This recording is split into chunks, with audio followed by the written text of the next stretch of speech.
Hey y'all, how you doing? Hope you're doing good today. So it's really late and I am very tired, but it's one of those nights where my mind is just clicking and I can't turn it off. So I sat down earlier about 8 o'clock and it's midnight now.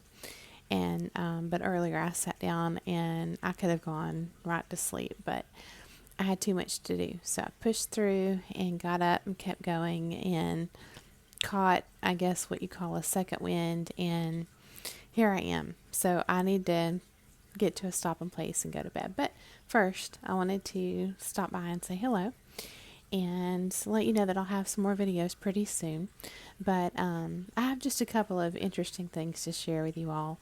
And I think that it's important to make time for hobbies and to share fun things with one another and interesting things with one another, encouraging and inspiring things, because it's so easy to focus on hardships and challenges, and that's fine as long as you can make sure that you are not letting it overtake your mind, because you can, use your experiences to learn and grow, but you just don't want to stay there, right?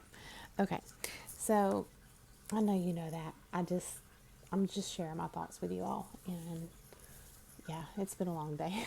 So, okay, the first thing is I have a couple of things that I bought recently that have been really neat, and one is a set of cards, Christian cards, and it's Bible verses. It's called The Good Word, and it's printed by or published by Peter Popper Press, I think, but I'll show you the packaging to it. So it looks like this, The Good Word, and yeah, it's called The Good Word Insight Cards, and they're just very simple, but it's something that my daughter and I really enjoy looking through.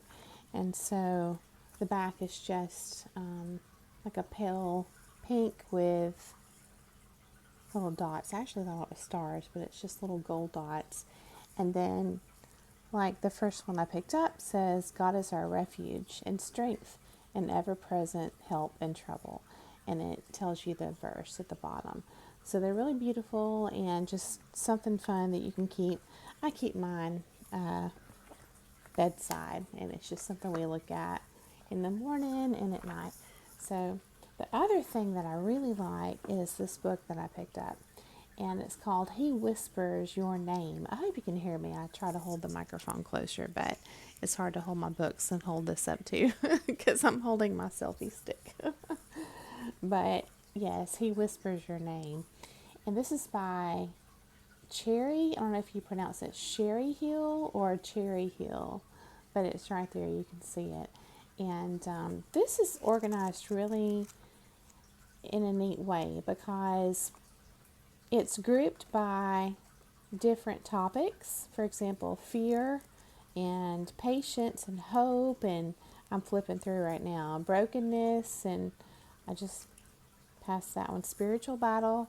And yet also it's a page a day throughout the whole year as well. So it's kind of like you can approach this book however you want, but I'll just give you an example. And I haven't even read today's, but let's go ahead and take a look at that. Especially it's just after midnight, so we are now on November 4th. I'm looking at my clock over here. What do you call those? Atomic clocks where it gives you the temperature and everything. Yeah, November 4th. So let's take a look. Let's see what it's got for today. And we'll just read it together. And feel free, to share in the comments if there's any good books that you found or anything that has been really inspiring for you lately. Okay, so November 4th. How funny. I had picked the card randomly in the little deck here, and it was talking about God being an ever-present help. Okay, so ironically, or maybe not, the title of this for November 4th is A Ready Help. And it says, Every day is a battle, physical and spiritual, and you will find yourself in the trenches of prayer. It is there, poised in prayer and praise, that you will realize that although you cannot win the battles alone, in Christ you are more than a conqueror. Every battle is won upon your knees, so don't try to stand and fight on your own. I have assured you that the earnest prayer of a righteous person has great power and produces wonderful results. And this is from James chapter 5 verse 16. Find shelter under the shadow of my wings and strength in my promises to you. Know that you are never on the battlefield alone. I am always with you, a ready help in times of trouble. Don't struggle with fear and doubt, allowing your faith to waver. Simply come to me. Victory is yours when you bring your battle before me. I will enable you to fight the fight of faith, strengthening you in every way for whatever you must face. I have all power. I oversee every detail of your life, and there is nothing that I can't do. Cling to my promises and stand firm in your faith. Take up the whole armor. Take up the whole of my armor so you will be able to resist the enemy in the time of evil. Then, after the battle, you will still be standing firm. And this is Ephesians 6:13. So, and it closes with, it says, with us is the Lord our God to help us and to fight our battles. And that is from 2 Chronicles 32:8. So, pretty cool. And then it starts a new section here on deliverance, and that is going to be tomorrow. So, just a really neat little book. And again, he whispers your name. So, here's what I did today. I went to Home Depot and got some plants because for whatever reason, fall is like spring for me. And so anytime fall rolls around, I'm doing my spring cleaning, and I'm inspired to do some planting in my yard and all this stuff. So I bought several plants, and I'll share those with you tomorrow. It's too late, obviously, tonight. But they're really cool. But there were these, or I say these two, but really it was one plant that I actually got because I felt sorry for it. Yes, I felt sorry for a plant because I was there last week and this plant was just kind of sort of forgotten. It was just laying there, kind of laid over on the leftover pumpkins, from Halloween.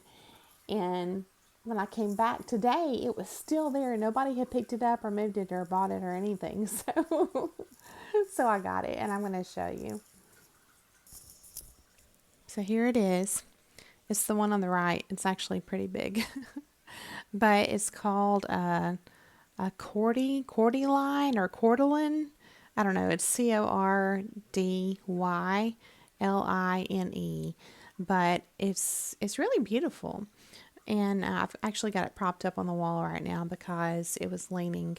But I'm going to repot them tomorrow. You can see I've just set the smaller pot down inside of the bigger one there. And then I got a friend for it. So there they are. And this is becoming my little plant corner. I have a couple of plants over there. And I think this is called a snake plant over here. So, but yeah, so that's what I've been up to. So I've also been wanting to show you some things around my yard, just because I think it's cool. I don't know if you have any of these they're called Joro spiders in your yard, but apparently they have become somewhat invasive.